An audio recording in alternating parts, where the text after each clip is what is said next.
Thank you very much for the introduction. Good afternoon, everybody, or good morning, everyone. Today we have an excellent speakers, and I'm really looking forward to hearing from you, all of you. And as we all probably know by now, that the ocean has got the huge problems, like namely the overfishing, IUU fishing, and the debris like plastic debris and water discharge, and also the climate change makes the temperature rise, and also the CO2 absorption and all sorts of things. But however, that if there are the problems, that there will be the solution, and there should be the opportunity for the economic growth and to make this a truly sustainable ocean conservation in the future society.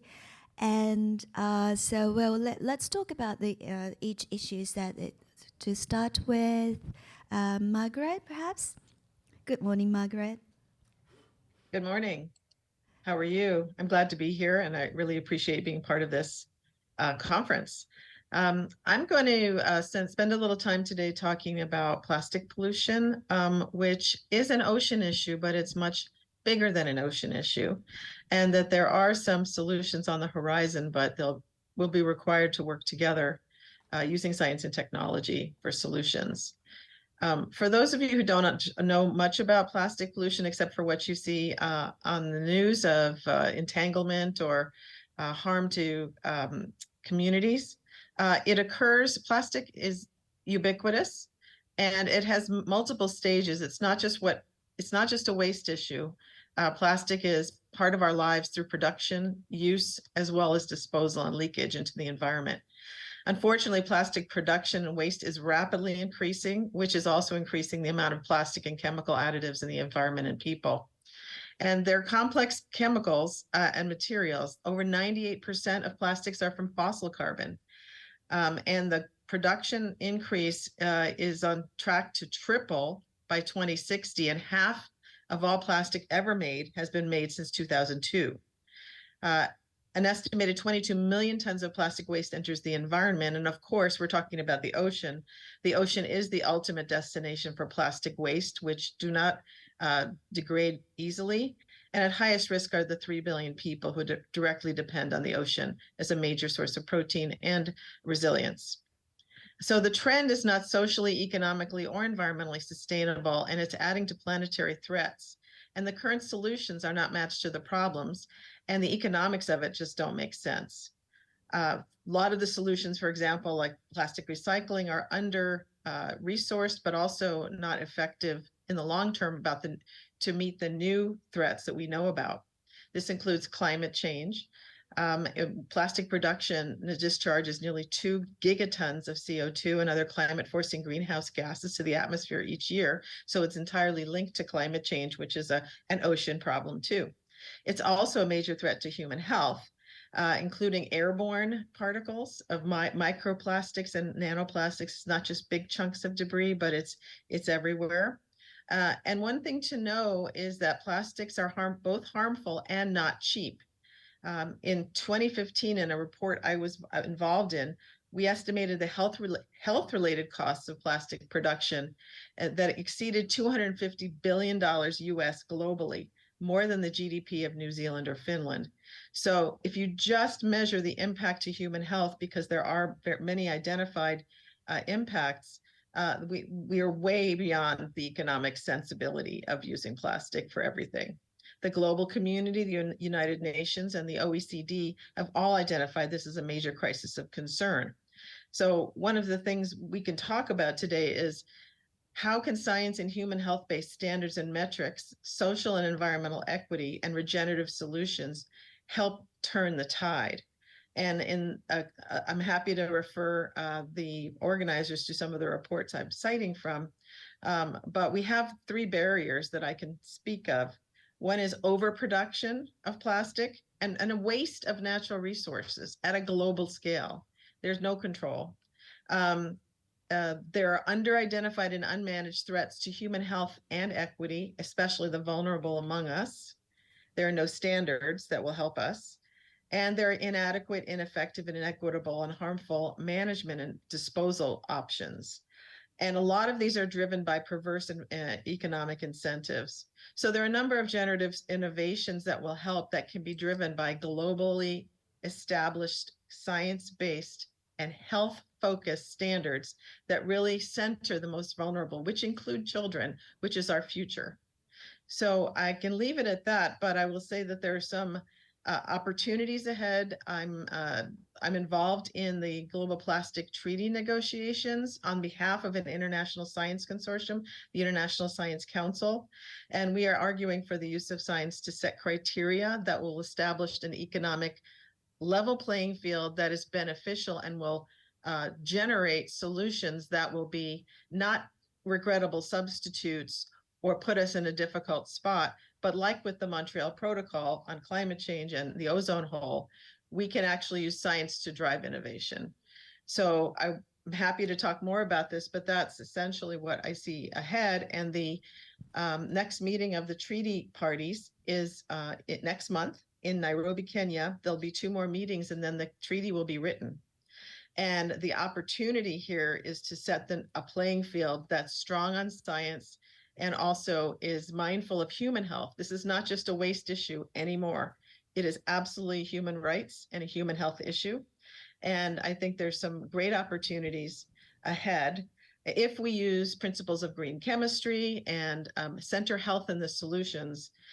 There's a lot of opportunities. So I'll stop there, but that's what I'd like to talk about today. Excellent. Thank you very much, Margaret. What a condensed information that we get from you, and it is excellent. And also, we learn from you that the importance of the science and policy nexus, and also this is no longer the pollution issue, but this is about the human rights. And next, I'm sorry that in the rehearsal I said that Quentin first, but I just sort of somehow asked Margaret to come first. But Quentin, hello. Hello, and thank you, everyone. I'm sorry I can't be there in the room with you. Thank you, Margaret, for beginning. That very much sets it up nicely for, I guess, what I wanted to talk about as well, which also is very much about that human space and the need for cooperation. Our pathway towards sustainable development is through cooperation. I work in the international space. I'm an Ocean Nexus chair of Fisheries Governance. That's a program funded by Nippon Foundation, which very much tries to establish social equity at the center of ocean governance, both as an intrinsic value and an intrinsic right, but also as a critical pathway to sustainable development. I mostly work in the international fisheries space, which is all about cooperation. And I tend to work with small island developing states, assisting small island developing states to engage and participate in cooperation. A lot of the countries in the Pacific, for example, and also in the Indian Ocean and elsewhere, depend very, very heavily on international fisheries, both for revenue as well as for food security and economic development. For example, the country of Kiribati, a collection of small island developing states in the middle of the Pacific. I used to work in Kiribati. Kiribati is a collection of small, tiny coral atolls. The entire land area of the entire country is around about 800 square kilometers.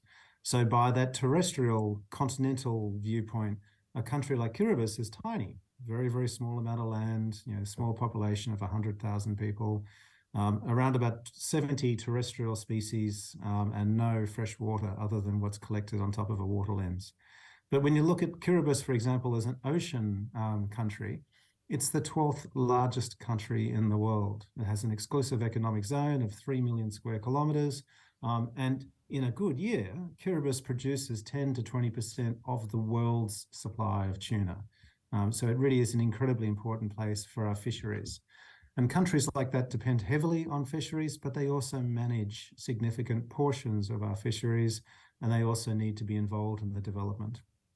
So the program that I work for is very much focused on equity and how we can achieve equity, both because it's an important principle that we all strive towards, and that principle is embellished inside our economic and international agreements, whether it's the Law of the Sea or the New Plastics Treaty or the most recent Biodiversity Beyond National Jurisdiction Treaty. Equity itself is important, but also equity is important as a pathway towards economic development and sustainability. If we don't reach equitable agreements, then we don't reach agreement. In the international space, everybody must win and everybody must get benefit from that activity, or else there's very, very little incentive for people to go home and implement. And this is the other thing that we always have to think about when we think about international fisheries or climate change or water or plastics.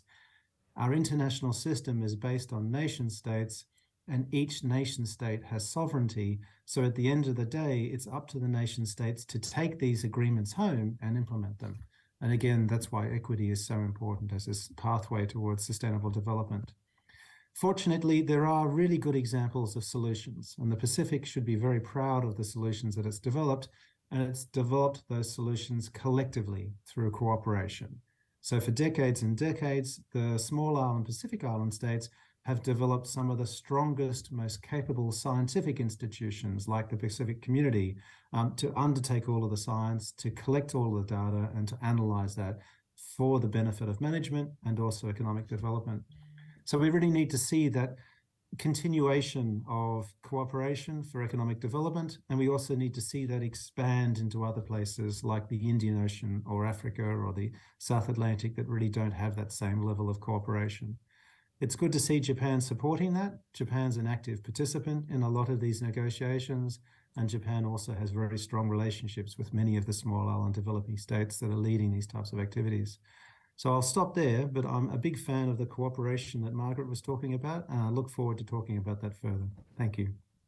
Well, thank you so much, Quentin. And we will learn from you that the cooperation and how important it is, and then also the equity. Yes, the Japan is located geographically and geopolitically in the center of Asia. That reminds us that the cooperation is so important. And luckily and unluckily that we share the one ocean, so that we're going for the international cooperation. Atsushi, the stage is yours. Thank you. Thank you. Hi, Quentin and Margaret. It's good to see you.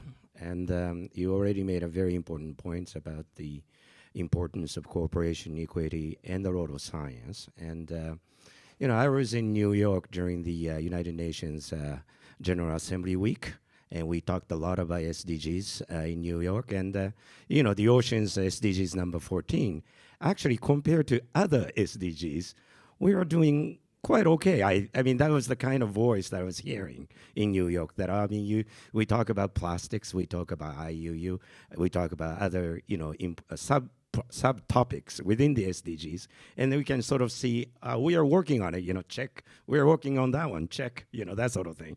And compared to other SDGs, I think SDG 14 is doing great. And unfortunately, though, the reality is that the ocean is suffering even more during this time.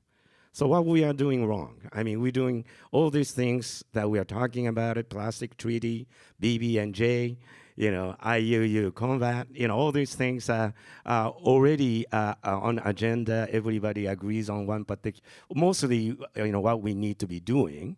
But difficulty is that the ocean is continuing to suffer. As Margaret was talking about production of the plastics, that number of the plastic going into the ocean, that sort of thing. So we're not really seeing the turnaround in numbers and in reality.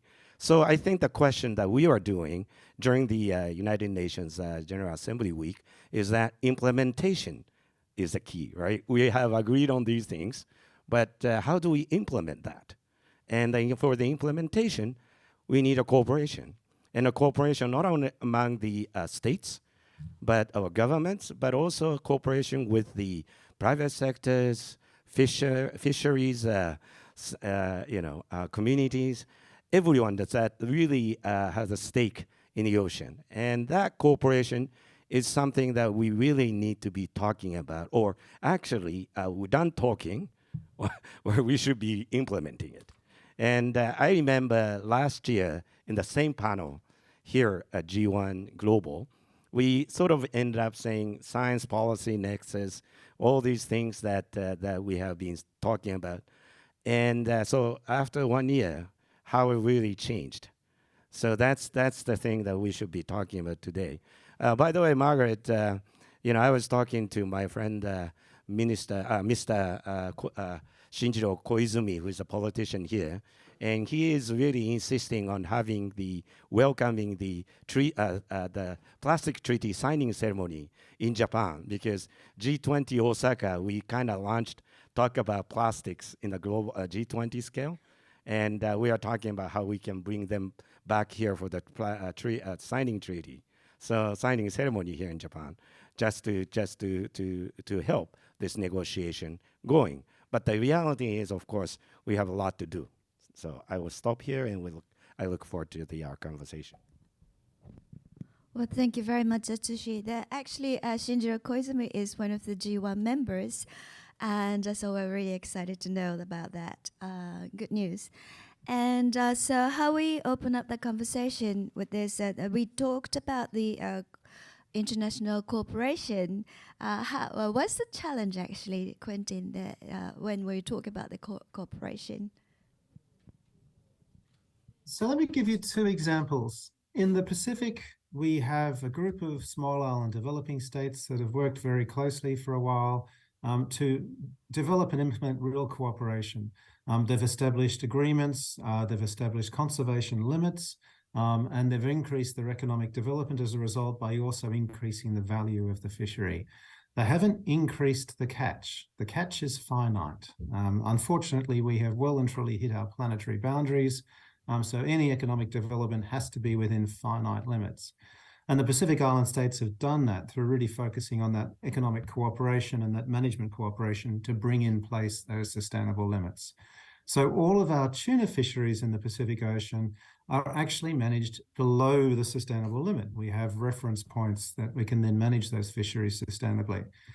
If you compare that with the Indian Ocean, where we don't have that level of cooperation, we only have an international body that includes everybody, but with very, very little shared vision.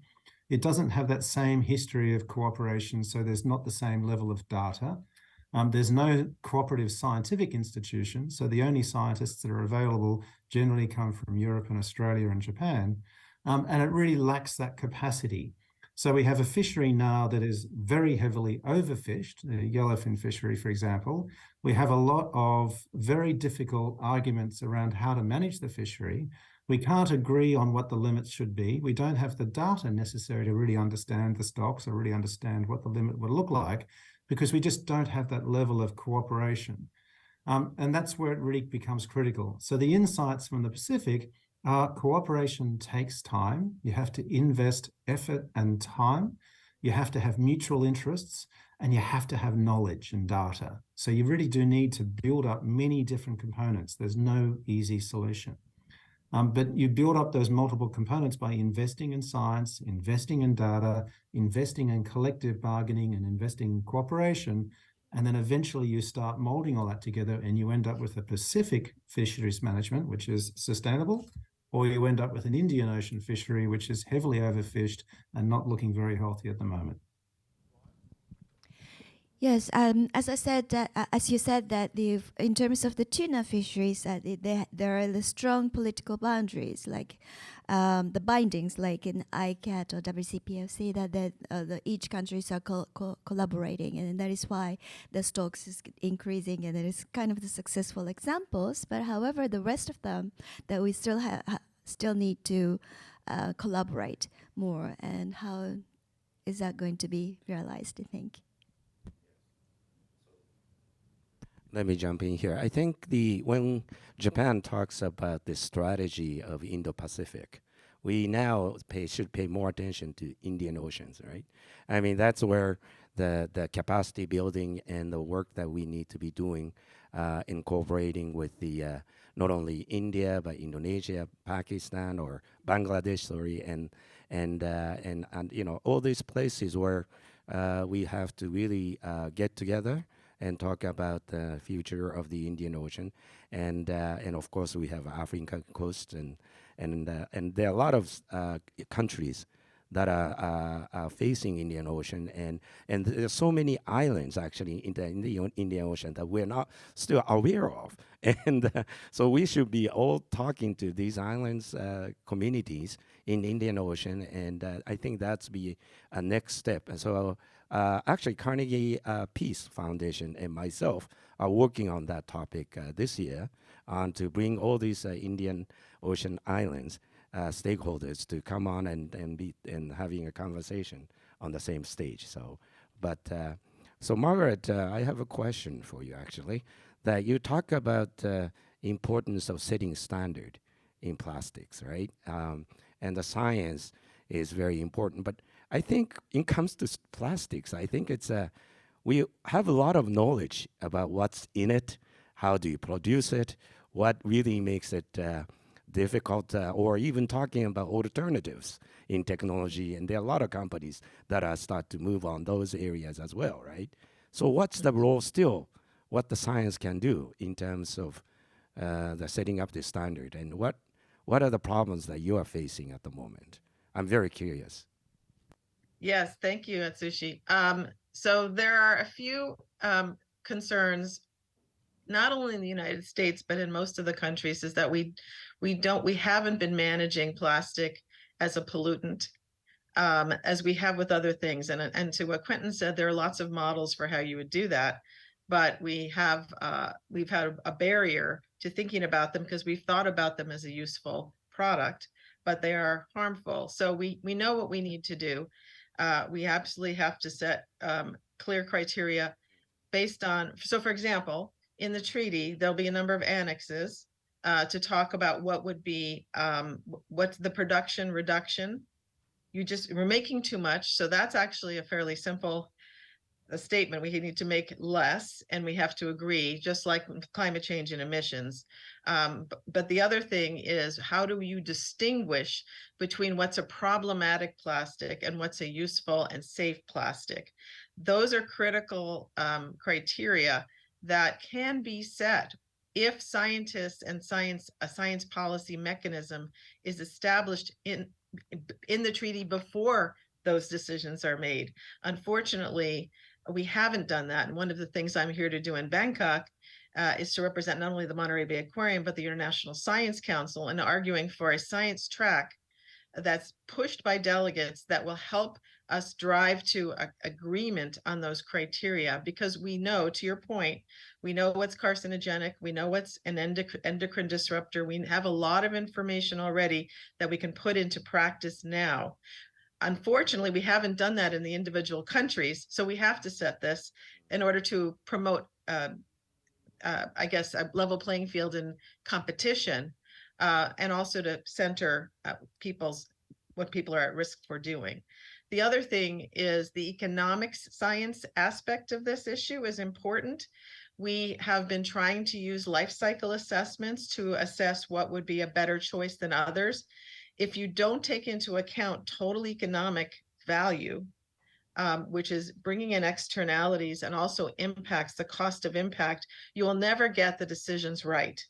And we have a lot more data now on the economic impacts, not complete, and we have to value what it's doing to what plastics are doing to the carrying capacity of the planet to help achieve climate change resilience and other things. So all these issues are quite linked. And one of the things that I'm disturbed by is that people think of plastic as a separate solution from climate change solutions or biodiversity solutions. They are interlinked. And we have frameworks for climate change. We have frameworks for cooperation around science and climate change. We don't have that in plastic, but what I've seen the EU do, and even our own country, the United States, is moving towards this, is seeing plastic as part of addressing plastic pollution as part of a climate solution, because you'll see the linkages of the global north to the global south. All the waste traffic is going the wrong way to the places that can't handle it. And that is undermining these islands or these other countries, like in Africa in particular, who are now suffering not only from climate change, but the inability to manage the waste, and then it's clogging, drainage ditches, et cetera. So you see they're interlinked.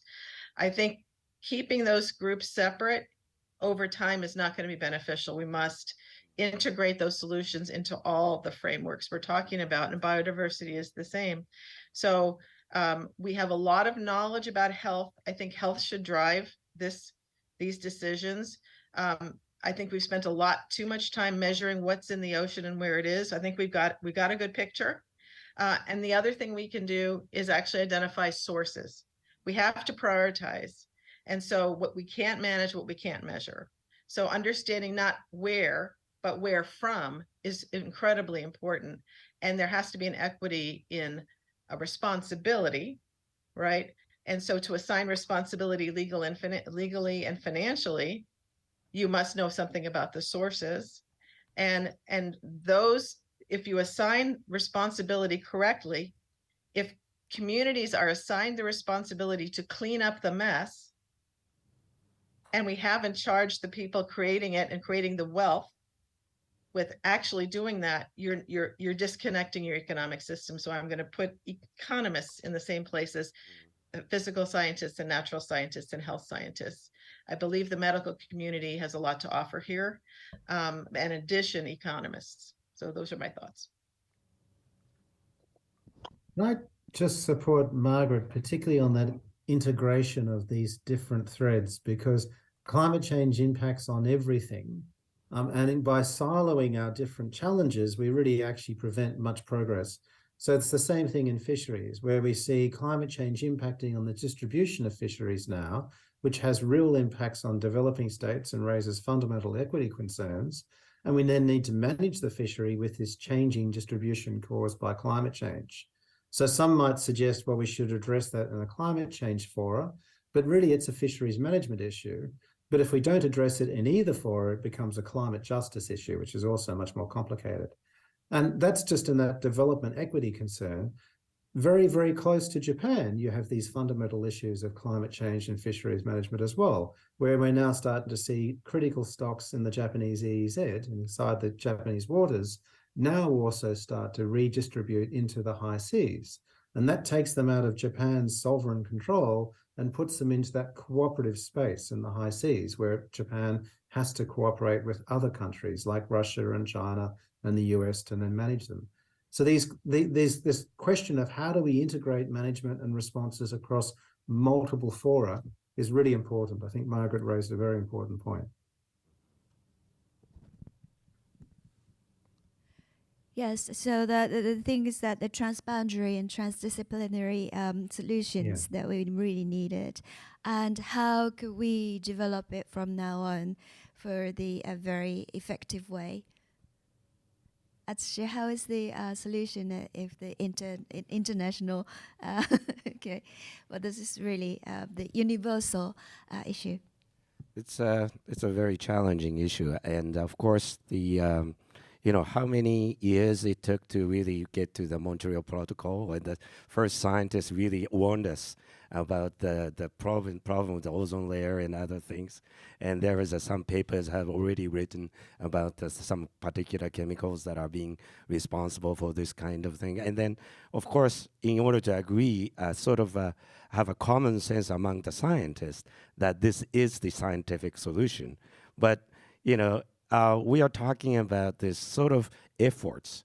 Now, of course, this is part of we are now in the midst of the UN Decade of Ocean Science, and we realize this kind of, providing as a kind of scientific platform to bring all these different negotiations, the different frameworks to be on the same page. And I think that's something that we need to be working on, in terms of making sure that not only the scientists, but also economists, political scientists, other social scientists also comes on and be part of it. So I wonder what the, Quentin is publishing this marine policy, and this is the only well-known journal in the world that really brings both economists and perhaps social scientists and the scientists to work on the same marine issues. But is Quentin, are you seeing more social scientists getting involved, writing papers or jointly writing papers with the scientists? How's the trend looks like? It's a good question, and it's not necessarily an easy task sometimes. So We do see good studies that involve transdisciplinary authors from a whole range of different social science and physical science and biological science and laws and policies. And I have to admit that I've been involved in a few of those. You know, in the Pacific context, we have got together large teams from across the region to analyse the climate change impacts on the fisheries and then discuss the economic impacts on the revenue for the countries, and then talk about the cooperation frameworks and how we might need to adapt our governance frameworks. So I think that's a very important point. But of course, it comes down to, in many circumstances, that capacity and that knowledge is limited. So I think it goes back to what you were saying before about that need to really focus on cooperation and capacity building as well. So that if you want to have agreement, you need to have understanding. We have a very toxic debate occurring in my local neighbourhood because people are concerned about wind farms being built right off our coast. And where we live, it's a beautiful coast and people care about the coast a lot. But there's a toxic debate going on because they don't understand that we are now at the state of climate change where it's immediate and urgent that we must transition away from fossil fuels immediately. We don't have any choice about that, because the only other choice is climate change, and that's catastrophic. So there's a lack of understanding that we need to have that's impeding our agreement. And that's the same thing in international fisheries. It's not enough that we have smart Australian or American or Japanese scientists. We really need to have that level of science and knowledge and understanding be distributed amongst all the stakeholders. And I think that's important. In the Japanese context, again, it comes down to there's a lot of work I know going on in Japan as well about things like wind farms and fisheries, for example, where it also requires that same level of understanding and engagement. So perhaps it comes down to how do we engage people as well. I think Margaret was right in terms of some of the science. In many situations, we do have sufficient knowledge at that scientific level. But what we often lack is we need to have better decision-making and consultative and participatory processes. So, for example, when we talk about fisheries management, we don't manage fish. I've never met anyone who has successfully managed a fish. I have a border collie, a wonderful sheepdog. It would not be able to herd up a fish, not possible. We manage people. We don't manage fish. So when we manage fisheries, we need to work out how can we actually better manage the people who catch those fish, who eat those fish, who trade those fish. And that's what our real challenge is, managing people. And how can we get better at managing people? Yeah. Yes, I would have to agree with that. And let me just say that the public is confused in a lot of, in many ways.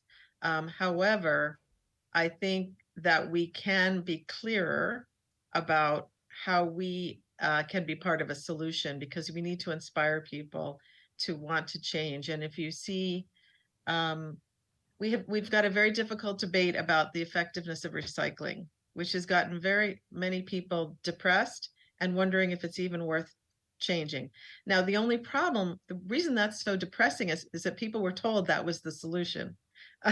So I think what's happening now, which is quite hopeful, is let's go back to the future. Let's talk about reuse. Why are we wasting precious natural resources by throwing them in on the ground, which is what you're doing with oil and gas when you basically create a single-use product? It's a waste from an economist perspective, from a natural resource economist perspective, as well as from human health and other issues. So what I find exciting is there are some new ideas coming out saying, well, wait a minute, why do we assume we have to create something that has to be thrown on the ground and it's only used once and touched once? How can you actually rethink the entire system and help people move towards a different opportunity where they feel hopeful again? Because we have to assign the responsibility, of course, legally and economically, to those that create the product, linking the creation of it to a responsibility to deal with its end of life. If the person who creates it thinks it's somebody else's problem to deal with it, then someone else is going to be saddled with the problem. If you can create a system of taking back, which is extended producer responsibility, or a system of reuse, and bring people together around those opportunities, that creates a lot of economic benefit as well. But in that solution, there has to be a just transition of the people who are involved in, there are a lot of people involved in the informal waste sector because they've been assigned to a role in a process that's not working. We could create a process that can work to move towards opportunity. But we have to be truthful and transparent about what we're doing. And that's where the science, clarity on the science issues is important, and transparency on, I don't think we have enough information on what's in plastic, for example, or the chemicals in general that are in use, and how we can hold people accountable and be informed as a citizenry, but also as decision makers and participants in these systems.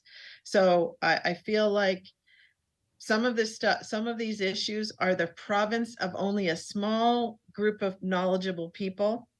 How can we create positive movements for a different way of thinking about it, which means it's a whole system. It's not one thing. And even in the United States, our report from the National Academies of Sciences showed that almost all attention is being placed on cleanup in the federal government, not on the source of the problem. So I think that there's opportunities to reframe not only from the public's perspective, but from the industry perspective. And I will say that I want to reinforce what Atsushi said. We cannot wait for a global agreement to do this work. I do think states like California, some countries like the EU already have solutions in progress, and we should build on what works, not spend too much time on what doesn't work.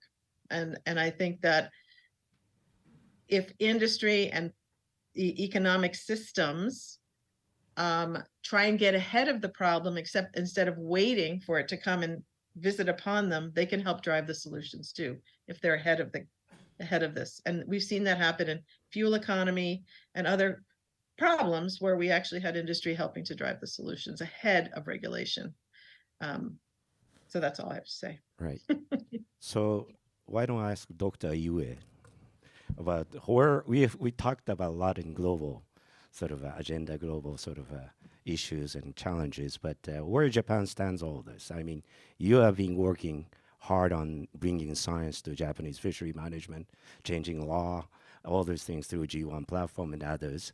But also we talked about plastics. Japan did G20.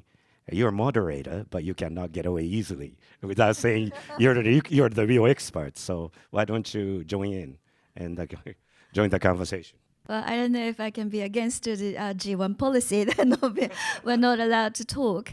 However, no, thank you very much, Ashi. This is extremely important issue for Japan, as we are lacking the science policy nexus here. There's quite often that we have struggling with persuading or asking the favors for the each stakeholders to go into the one united, the perspective here. So what we are interested in now is to let everybody understand and how let everybody go into the same pool to save this, to find the solutions. And what we need is to grow up, and that each stakeholders has got their own interests, but we need to sort of let everybody to understand each other's interests as well. How do you assessing the consumer behavior? We haven't really talked about consumers in this discussion yet, so. I know as a stakeholder, the consumer is the most important, because they're the buying power, and then they're the decision makers at the end of the supply chain. However, the education is not really yet enough here, so that the education matters as well.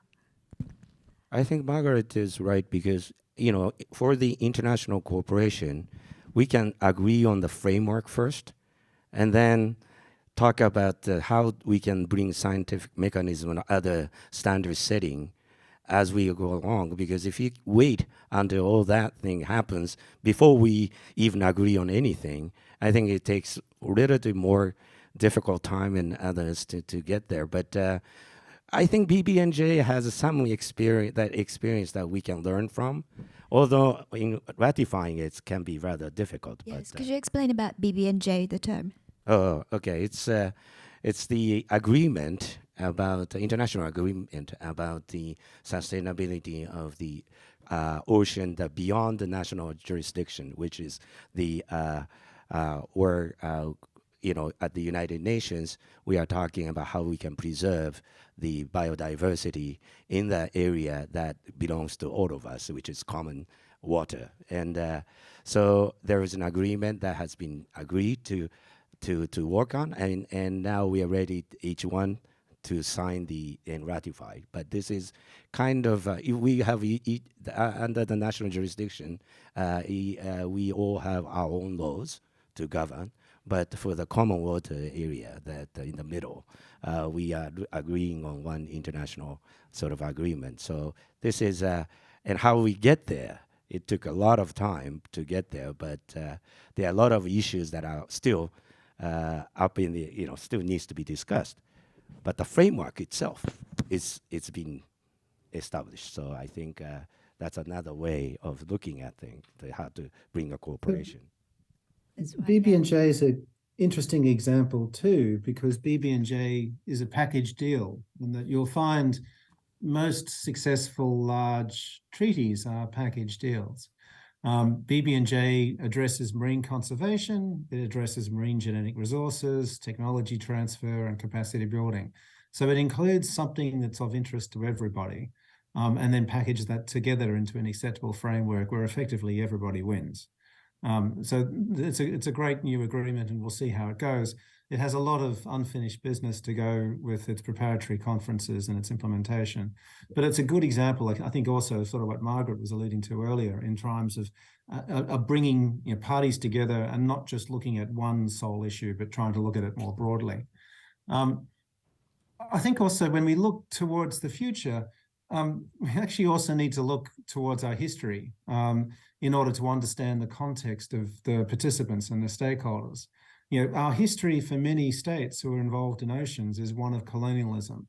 And that basically means that many of the states who are really critical coastal states still get very little benefit from their fisheries and from their oceans. And they still struggle to have any power or real say or agency in the negotiation and in the management of those fisheries. That doesn't mean that if we acknowledge that history and actually start redressing that history through ensuring that we do provide equity and agency, that it somehow stalls economic development. It still enables economic development, but we must do so in the appropriate mechanism. So, for example, in the Pacific, again, we see the Pacific Island states developing lots of joint ventures and charter arrangements and various cooperative arrangements. So we see many of the traditional Asian distant water fishing fleets now operating through many of these Pacific Island states in closer cooperation. So we see more benefits flowing through the Pacific, but we still see a lot of these operators still operating and still benefiting from it. It starts to spread it out. What we really see is an expansion of control, so that history of colonialism is being redressed to some degree. In the Indian Ocean, though, it's much more difficult, again, because we see a lot more antagonism and opposition, largely from the European Union, to that type of agency. They still don't quite accept that. So there are ways forward, but we just need to actually understand the history and the context of all the stakeholders in order to then actually look forward and develop that type of cooperation. Thank you very much, Quentin. So we've got a time there, but shall we invite the audience to come into our conversations now? Any questions, please? So, please.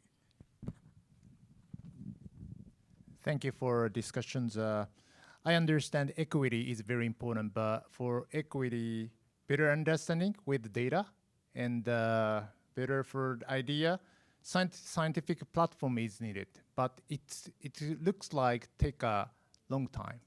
So what if it is, what is the role of corporations from today? Can they or can we do as a point of corporations? Anyone who wants to take this code? Margaret? Okay, well, let's start. I think I heard the question. It was very hard. But what was the role of cooperation and equity? Well, one of the major issues is that the table has been set, as Quentin noted, with the what we might call the global north, but having set the rules. What is very clear is that there needs to be access and full engagement from communities that have not been represented. And that means both procedural equity and distributional equity. Procedural equity means that you have full information and you're at the table for decision making. That can be created. International negotiations are not normally set up that way. You're seeing more and more civil society becoming very unhappy, whether it's because of where they live, but also because of the issues not being on the table. So that's one issue. We're dealing with that, and it means changing practices. And then the distributional equity is look at where the harm is going and mitigate for it and prevent it, but also compensate for it. And that's where you see those issues coming up in global treaties. But there has to be a very affirmative decision in our report. So for the Mindaru Monaco report on plastics and human health, I co-wrote the chapter on social and environmental equity. And it was very clear that in every decision, you have to think about that. You can't wait till the end and then tack on a provision that says, and we'll help them with technical assistance. That's not enough. So I would just say a constant rethinking of your role as if you are in a country that is very fortunate to basically make room at the table for those that really have legitimate concerns, whether they're indigenous or vulnerable communities or poor. So those are just things that are procedurally possible if you think about it. Thank you very much, Margaret. Quentin, can I ask yours, please? No, I think Margaret summarized a lot of the key points there. I guess there's a good example on the law of the sea. In the Pacific, again, where we have seen the Pacific action become much more collective and much stronger as a result, we have implemented the law of the sea. Coastal states have sovereign rights, and what that means is that the coastal states get to determine how to manage the fisheries within their waters, and then they get the sovereign rights to the economic development of those fisheries. So we've seen a lot more agency in the Pacific Island states. Japan, the US, China, who are all active in this region, all respect those sovereign rights. Japan asserts its own sovereign rights inside its own waters. In the Indian Ocean, we see the European Union, for example, very much challenging those sovereign rights, refusing to accept that coastal states don't necessarily have that same agency.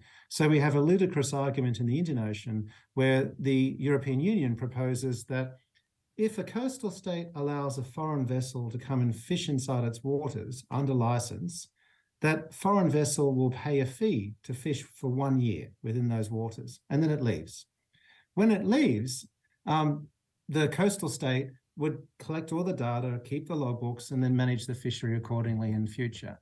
But the European Union in that situation will say, well, actually, we only paid to come and fish for 1 year, but because we fished in your waters for 1 year, we now own all of the catch history, and any future allocation and rights should now actually give that catch history to us, and we should now own the future access to your EEZ. That would just be laughed at in the Pacific. It's ludicrous because it breaches the law of the sea, and it's effectively telling someone, we can now control who can access your waters. And there's some geopolitics behind that as well. So what that actually really means then is, say Madagascar has licensed some European vessels to fish inside its waters, it now would have to go to the European Union to purchase quota to license someone, including its own boats, to fish inside its own waters. And that's unacceptable. That just undermines the economic development, say, for Madagascar. It would also mean that if a Japanese company wanted to go into a joint venture with a Madagascan company to then fish inside the Madagascan waters and develop a processing plant and develop an economic future, it would have to purchase that from somebody else. So there are opportunities for cooperation and equity to work within our international legal framework. But again, going back to what Margaret said, they require the respect and the engagement and the agency of all of the stakeholders. Thank you very much. And then agree. Could you add? Thank you. Yeah, I think procedural equity that Margaret brought up. I think the one lesson we can learn, as Quentin said about BB&J, where packaging things where everyone has some interests that are represented, and but also we need to really seriously think about empowering the capacity building of all these stakeholders that are invited to be in the part of this procedural equity process. I think the good one thing we need to be doing is to really have, for instance, the developing small island states community to have more opportunity to come to learn and study about science. We as Japan, we should invite more students from all these island states to come to Japan, study, provide the opportunity to really expose and educate themselves in a science in the same level. And Australia and New Zealand, United States, we can all work together on building this kind of platform. And we should be doing more, and also to the Indian Ocean and Africa. So these are one of those things that doesn't provide an immediate solution, but it really pays off in a coming decade or so. And I think this is one of the things as we talk about procedural equity, but I think to have the kind of capacity for everyone to be on the same stage to make corporate decisions. And I think that's a very important process. Yes. I'll just add to that the transparency is incredibly important, and the role of the non-governmental sector in bringing information that's digestible to people, whether it's through a top 10 polluter list or top 10 items that are found in the ocean. I think that equal access to information, and in addition, capacity building, so there's an understanding, both those come together. And transparency is what has been lacking in a lot of these areas because we haven't focused on it. So I would just say add that to on top of what Atsushi said. Yes, thank you very much. Thank you so much for the good question. Any other questions, please? Yes, could you pass the microphone to the lady first, and then the gentleman behind. Thank you. Thank you very much. So I understand about collaboration and implementation, but I wonder one thing about how to convince the business parts like a company and manufacturing to emphasize and move this kind of movement. Thank you. Can I have another question first? I have a question about the aquaculture. We are already eating more fish from the aquaculture than wild catch, and but the aquaculture needs feeds from somewhere anyway. So should we promote more aquaculture to feed people, or from the conservation point, which is better, do you think? Thank you. So for the first question, who wants to answer? I think that the second question Quentin should take. So the role of private sector, especially corporations, are very important, of course. And we have Ushiyama-san here, who just launched the very environmentally friendly sunscreen for the first time from Hollywood.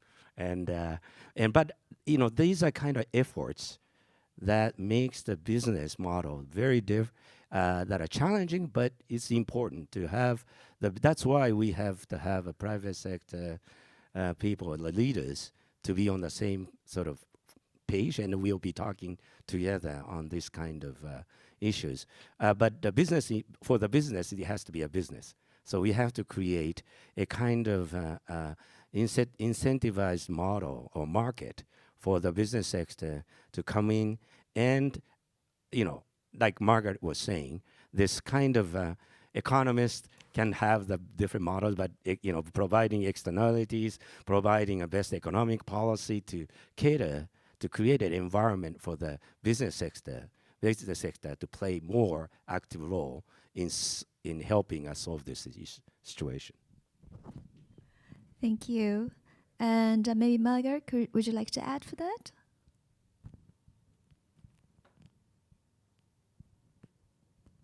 For me, I'm sorry, I was having trouble hearing. Oh, sorry. Okay, so maybe we'll move on to the second question to Quentin, if you could answer that. Yes, I'll quickly just also throw in another comment on the private industry. There are some really good examples in the oceans of private industry really picking up and showing leadership. And one of the best ones that I can think of is Austral Fisheries, which is half owned by Hanich, a Japanese company. And it's a good example where if you change the paradigm so that you're not just thinking about short-term benefit, not just thinking about immediate short-term shareholder value, but you actually enable industry to think much more longer term and much more according to their own understanding and personal, then you start enabling that type of development. And you get companies like Austral that set global precedents in terms of environment, that set global precedents in terms of being 100% carbon neutral, that will invest in types of machinery and shipping that are climate friendly, and that also minimize destructive practices at sea as well. So there's really good opportunities for private operations to really engage in that. The problem a lot of the time is that the way we value economic development is actually destructive. And that's what we kind of need to do, is change that paradigm so that economic development isn't actually destructive, it's actually constructive. Aquaculture in that space also can be a solution. The great limiting factor for aquaculture is feed. So I think there are some good opportunities for aquaculture to supply some of our food security concerns and to also address some of our sustainable ocean concerns, but we need to ensure that the feed is also sustainable, and we also need to ensure that the operation is environmentally safe as well. We don't end up in situations with salmon, for example, where we end up with large-scale pollution, and we don't end up with situations like American livestock, for example, where we just expand the level of damage by investing in an activity that actually broadens out the need to then get into anchovies and other things like that. So there are good opportunities. I think it's just the framework within which we approach it. And I'll add to that environmental and social governance frameworks, which are very important these days, could reflect better the ocean negatives as well as positives. And disclosure of carbon. Carbon is the Carbon Disclosure Project, for example, has been used as a voluntary disclosure mechanism for companies that want to get ahead of disclosures for climate. Well, they've just added plastic because plastic is a carbon. So thinking about it differently and not segmenting, but also just saying, if you change your paradigm, your time paradigm from 5 years to 20 years, this is Austral Fisheries or others, they're thinking about, will I have customers because I don't have product? Will I have a product? They really started thinking longer term, not in shorter term. So there's a couple of different ways you can change the boundaries of your discussion. Thank you very much. We have like a half a minute to close, so that let me just wrap up. We've been talking about a lot, but thank you very much for the very, very rich conversation. And we found that we're talking about fishery management or climate management, but we cannot do that we manage people. Okay, and so in order to do that, to encourage the transboundary science and transdisciplinary leadership is very, very important. And to do that, we need the international cooperation. And in order to achieve the international cooperation, we need to find the mutual interest. And for that, we have no time to waste. And well, it's time. So thank you so much for your participation. And please clap your hands for it. Thank you very much, Margaret from Thailand. And thank you very much for Quentin from New Zealand. And thank you very much, Dr. Atsushi. Thank you so much.